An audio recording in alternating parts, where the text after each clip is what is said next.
The night I found out who my husband was really in love with, I did not cry. I could not. Because the woman he had been seeing for 3 years, the woman whose perfume I kept catching on his collar, was not a stranger, or a coworker, or a friend. She was sitting at the head of my dinner table every single Sunday. She was my mother. This is the story of how I let them keep their secret, right up until the moment it cost them everything. My name is Sarah. To understand how a thing this ugly stays hidden in plain sight, you have to understand my mother. Vivian Ashford was not just a parent. She was a presence. After my father died when I was 19, she became the center of gravity our entire family revolved around.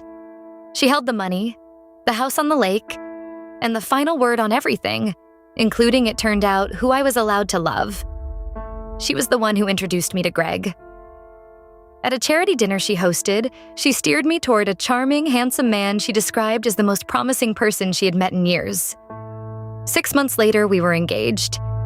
My mother planned the entire wedding herself. I thought it was love.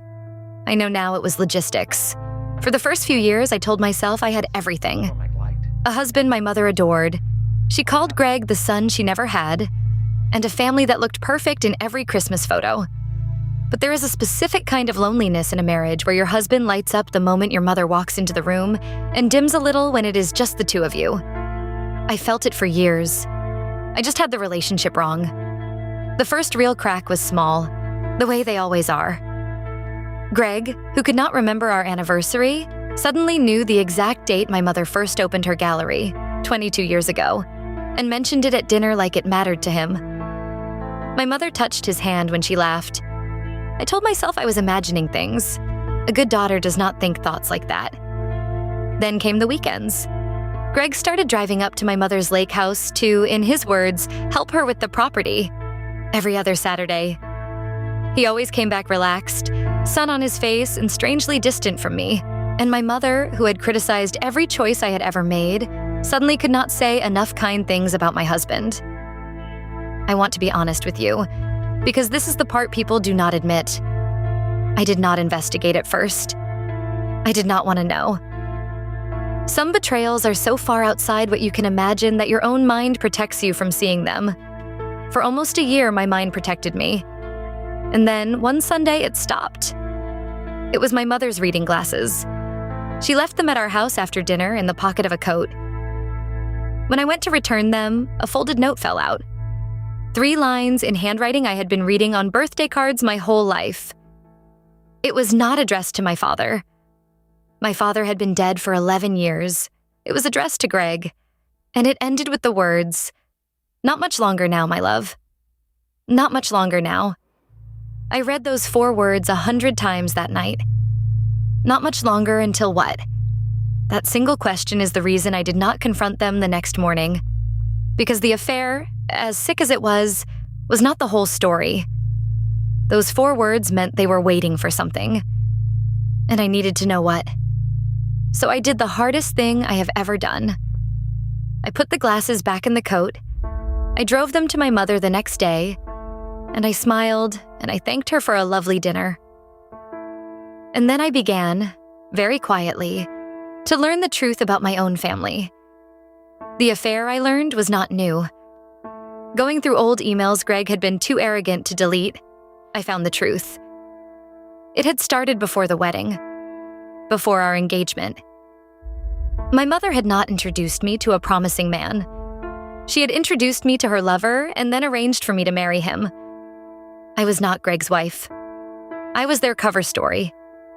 For a while, that was the part that hurt the most. That my own mother had handed me a marriage she had already been living inside of. But the deeper I dug, the more I realized that even cruelty that personal was, for Vivian, mostly about something else. Money. It was always, in the end, about the money. Here is what I pieced together over 6 months of pretending to be the clueless daughter. When my father died, he did not leave everything to my mother, the way she had always let me believe. He left the bulk of the family estate, nearly $4 million, in a trust that named me as the sole beneficiary, to receive full control on my 35th birthday. My mother had been the trustee, managing it for me until I was old enough. And for 16 years, she had simply never told me it existed. She lived off it. She controlled it. And she fully intended to keep controlling it long after I turned 35.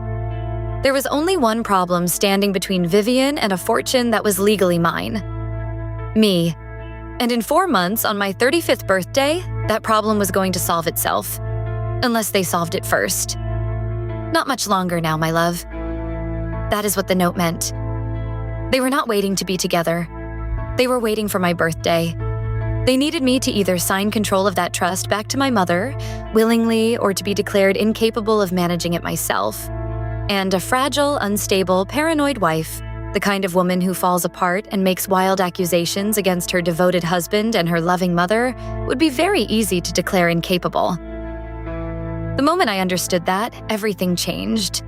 I was not a heartbroken wife anymore. I was the only obstacle between two people I had trusted and $4 million. They were not going to leave me.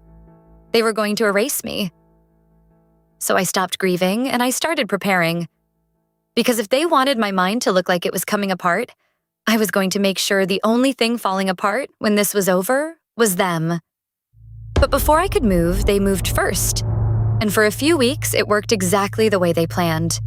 It started with my mother, tearfully telling my aunts that she was so worried about me, that I had been saying strange, paranoid things, that grief over my father had perhaps finally caught up with me. It continued with Greg, gently suggesting to our friends that I had not been sleeping, that I had become accusatory, that he was at his wit's end trying to help me. Then came the appointment. Greg made me a doctor's appointment, for my own good, with a psychiatrist my mother happened to recommend. 2 days before it, I overheard him on the phone, telling someone the evaluation would, quote, take care of the birthday problem. They were building the exact case I had predicted, brick by brick, and half my family already believed it. By the time my birthday was 3 weeks away, my own sister had stopped returning my calls. My mother had the family. Greg had the story. And I had a folder full of evidence that, on its own, just looked like the obsessive collection of a woman who could not let go. I had been right about everything, and being right was about to get me committed and cleaned out.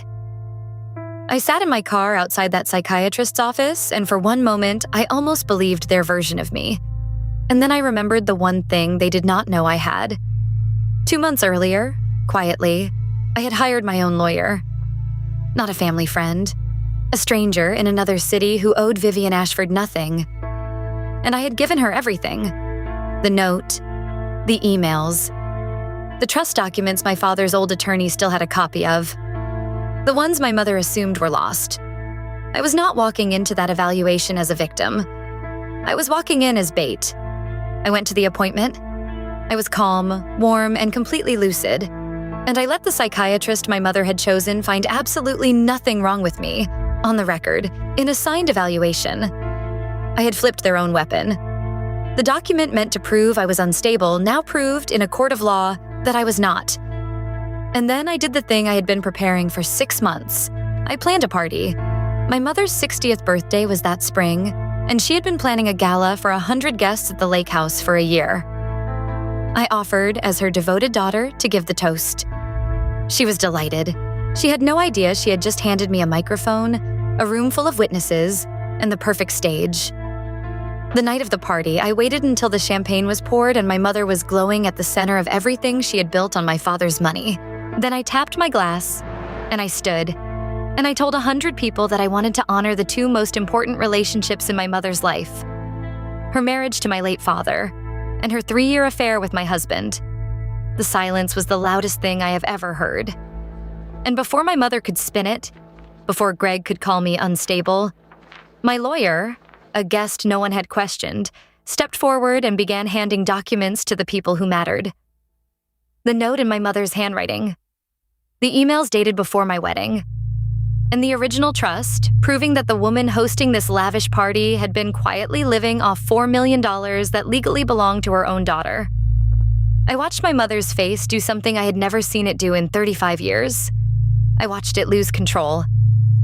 The matriarch who had managed every room she ever entered stood in the middle of her own birthday party and had nothing. No story. No spin. No family rushing to her side because they were too busy reading. Greg tried to leave.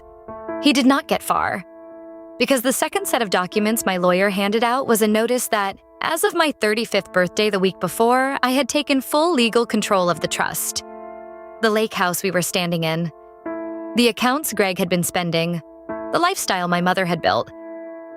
All of it ran through money that was now, finally, and entirely mine. I did not scream at them. I did not need to. I simply thanked everyone for coming, told my mother that the house would need to be vacated by the end of the month, and walked out of a party that, like everything else, I had quietly paid for. Behind me, I left a room full of people who had spent 16 years believing Vivian Ashford was the strong one, and a single evening learning who actually was. Greg filed for divorce, which was convenient, because it saved me the trouble. With the affair and the financial scheme both documented, he left the marriage with exactly what he had brought into it. Nothing. The last I heard, the man my mother had called the son she never had was renting a one-bedroom apartment, and my mother was not taking his calls. And my mother, the trust she had hidden from me for 16 years, now answered to me. I did not take her last cent. I am not built the way she is. But the woman who controlled everything now lives on what I decide to give her, in a small house very far from the lake. She sends me a card every birthday.